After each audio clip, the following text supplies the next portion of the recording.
గోపాలపురం నియోజకవర్గంలో ప్రజలు తనకు బ్రహ్మరథం పడుతున్నారని Andhra Pradesh home minister YCP MLA అభ్యర్థి తానేటి వనిత అన్నారు. ల్యాండ్ టైటిలింగ్ యాక్టుపై టీడీపీ విష ప్రచారం చేస్తున్నారని మండిపడ్డారు. వైఎస్ జగన్ చేసిన సంక్షేమ పథకాలే వైసీపీని మరోసారి అధికారంలోకి తెస్తాయంటున్న హోంమంత్రి తానేటి వనితతో మా ప్రతినిధి బ్రహ్మం ఫేస్ టు ఫేస్. సార్వత్రిక ఎన్నికలు మరొక 2 రోజులు ఉన్నటువంటి నేపథ్యంలో ఇప్పటికే గోపాలపురం నుంచి వైసీపీ అభ్యర్థి తానేటి వనిత పెద్ద ఎత్తున ప్రచారం చేస్తున్నాం. ప్రస్తుతం ఆమె మనతో ఉన్నారు. ఆవిడకి మరింత సమాచారం తెలుసుకునే ప్రయత్నం చేద్దాం. మేడం చెప్పండి, అంటే ఈ గోపాలపురం నియోజకవర్గానికి సంబంధించి ప్రచారం ఏ విధంగా జరుగుతుంది? మేము ఏ గ్రామానికి వెళ్ళినా అండి, గోపాలపురం నియోజకవర్గంలో నాయకులు కానివ్వండి, కార్యకర్తలు కానివ్వండి, మరి అందరూ కూడా ఉత్సాహంగా పాల్గొనడం కార్యక్రమంలో అక్కడ ఉన్న ప్రజలందరూ కూడా మా అందరికీ కూడా చాలా ఘన స్వాగతం పలకడం జరిగింది. అంటే ఈ రోజున ప్రతి గ్రామంలో కూడా ప్రజలందరూ కూడా చాలా సంతోషంగా మరి మేము వెళ్ళినప్పుడు మమ్మల్ని రిసీవ్ చేసుకున్న విధానం, మాకు హారతలు ఇచ్చిన విధానం, మమ్మల్ని అభినందించిన విధానం, అంటే మళ్ళీ మీరే రావాలండి, మీరు గెలుస్తారు, మేమంతా మీకు ఓట్ చేస్తామని ఓపెన్గా వాళ్ళు చెప్పిన విధానం చూస్తే నిజంగా గోపాలపురం నియోజకవర్గంలో వైఎస్ఆర్ కాంగ్రెస్ పార్టీ చాలా బలంగా ఉందండి. ఈ రోజున ప్రజలందరూ కూడా జగనన్న అందించిన లబ్ధి, జగనన్న చేసిన మంచి ఏదైతే ఉందో దానికి అందరూ కూడా చాలా కృతజ్ఞతగా ఈ రోజున జగనన్నకి మళ్ళీ ఓట్ చేయడానికి, జగనన్నని మళ్ళీ ఈ రాష్ట్రానికి ముఖ్యమంత్రిని చేయడానికి సిద్ధంగా ఉన్నారండి.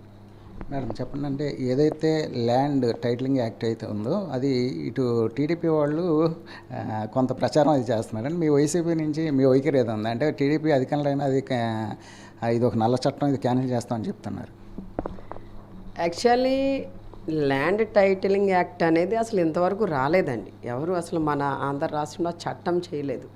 ఈ రోజున వాళ్ళు కావాలని ఏ విధంగా బురద జల్లుతున్నారంటే, ఇప్పుడు జగనన్న అందించిన సంక్షేమ పథకాలన్నీ కూడా చాలా ట్రాన్స్పరెంట్గా ఎవరి లబ్ధిదారులు ఎవరైతే ఉన్నారో బెనిఫిషరీస్ వాళ్ళ అకౌంట్లోకే చేరాయి.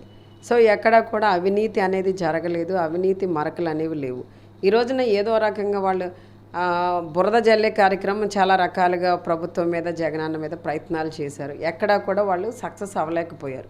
ప్రజల నుండి ఏమాత్రం కూడా సానుభూతిని పొందలేకపోయారు. ఈ రోజున వాళ్ళు ఏం చేయాలి, ఎన్నికల సమయం దగ్గర పడింది, ఓట్ని ఏదో రకంగా ఓట్ బ్యాంక్ని, మాకు బలంగా ఉన్న ఓట్ బ్యాంక్ని వాళ్ళ వైపుకి టర్న్ చేసుకోవాలి. దానికి రకరకాల ప్రయత్నాలు చేస్తున్నారు. ఆ ప్రయత్నమే ఇది ఒకటండి. ఈ రోజున ల్యాండ్ టైటిలింగ్ యాక్ట్ అనేది అసలు లేనే లేదు, మన ఆంధ్ర రాష్ట్రంలో పెట్టనే లేదు, తీసుకురానే లేదు. అది వాళ్ళు చేసిన అసత్య ప్రచారాలకి ఎలక్షన్ కమిషన్ వాళ్ళు కూడా నోటీసులు ఇవ్వడం జరిగిందండి. పవన్ కళ్యాణ్ గారికి, లోకేష్ గారికి, చంద్రబాబు నాయుడు గారికి, ముగ్గురికి కూడా నోటీసులు వచ్చాయి. కేసు కూడా ఫైల్ అయింది. ఎఫ్ఐఆర్లో చంద్రబాబు నాయుడు గారి పేరు, లోకేష్ గారి పేరు కూడా ఉంది. ఈ రోజున ఒకవేళ అది నిజమే అయితే ఎలక్షన్ కమిషన్ వాళ్ళు ఈ యాక్షన్ తీసుకోరు.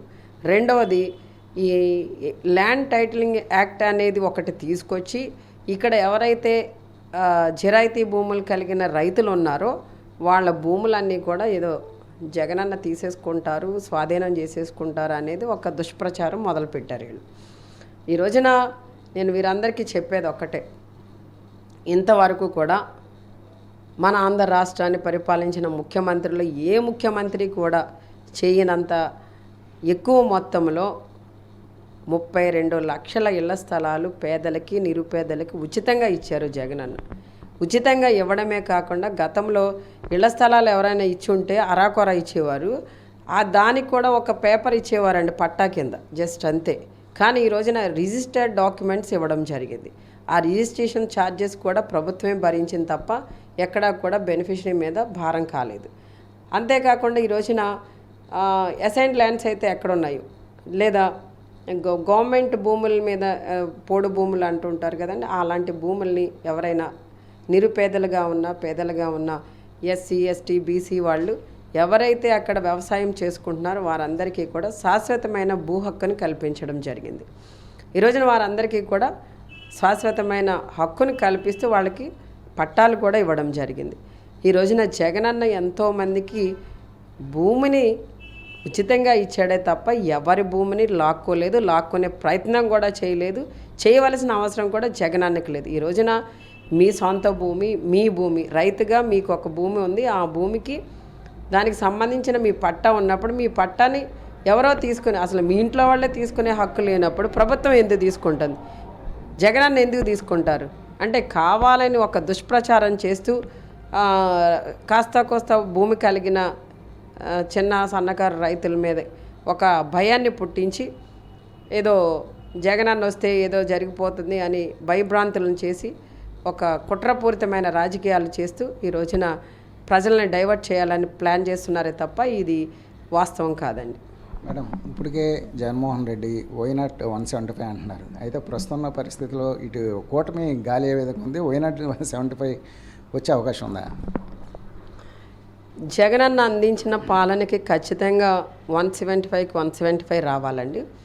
కానీ వీళ్ళు ఇప్పుడు మన ల్యాండ్ టైటిలింగ్ యాక్ట్ గురించి మాట్లాడుకున్నాం. ఇలాగ రకరకాలుగా ఇవి ఒక్కటే కాదండి, చాలా కుట్రపూరితంగానే రాజకీయాలు చేస్తున్నారు. నిన్నగాక మొన్న ఇక్కడ గోపాలపురం నియోజకవర్గంలో అభ్యర్థిగా ఉన్న నేను ప్రచారం ముగించుకుని నేను మా నాయకుల ఇంటి దగ్గర ఉన్నప్పుడు అసలు అక్కడ కారణం లేకుండా అకారణంగా టీడీపీ అభ్యర్థిగా ఉన్న వెంకటరాజు గారే మా మీదకి దాడికి దిగడం మీరు చూశారు. అంటే ఈ రోజున ఎలా ఉన్నారంటే వాళ్ళు వీళ్ళే కాదండి, రాష్ట్రంలో మొన్న ఎంపీ అభ్యర్థి సునీల్ ఉన్నారు, ఏలూరు ఎంపీ అభ్యర్థి, ఆయన మీద కూడా ఆయన వెహికల్ మీద కూడా దాడి చేయడం జరిగింది. అంటే వీళ్ళు ఎలా అంటే ఫ్రస్ట్రేట్ అయిపోతున్నారండి. వాళ్ళు కూటమిగా ఉన్న 3 పార్టీలు కలిసి వచ్చినా 3 జెండాలు ఉన్నా ఒక జెండా కూడా లేకుండా ఉండడం, ప్రజలు ఎవరు కూడా వాళ్ళ పట్ల వాళ్ళు చెప్పే మాటల పట్ల విశ్వాసం చూపించట్లేదు, నమ్మట్లేదు. కాబట్టి వాళ్ళు ఫ్రస్ట్రేట్ అయిపోయి ఈ విధంగా దాడులకు దిగుతున్నారు.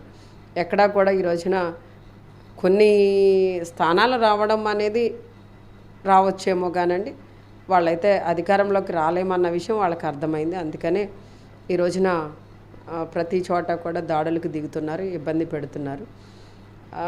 కానీ ఈ రోజున జగనన్న ఇచ్చిన పాలనకి గతంలో 14 సంవత్సరాలుగా తెలుగుదేశం వాళ్ళు ఇచ్చిన పాలనకి ప్రజలందరూ కూడా కంపేర్ చేసుకుంటున్నారు. ప్రజలకి చాలా అవగాహన ఉందండి, వాళ్ళు చాలా తెలివైన వాళ్ళు. కనుక ఎవరు ఈ రాష్ట్రానికి ముఖ్యమంత్రిగా ఉంటే మన పరిస్థితులు బాగుంటాయి, మన బిడ్డల పరిస్థితులు బాగుంటాయి అనేది వాళ్ళకి అర్థమైంది. వాళ్ళు ఆల్రెడీ డిసైడ్ అయిపోయారండి.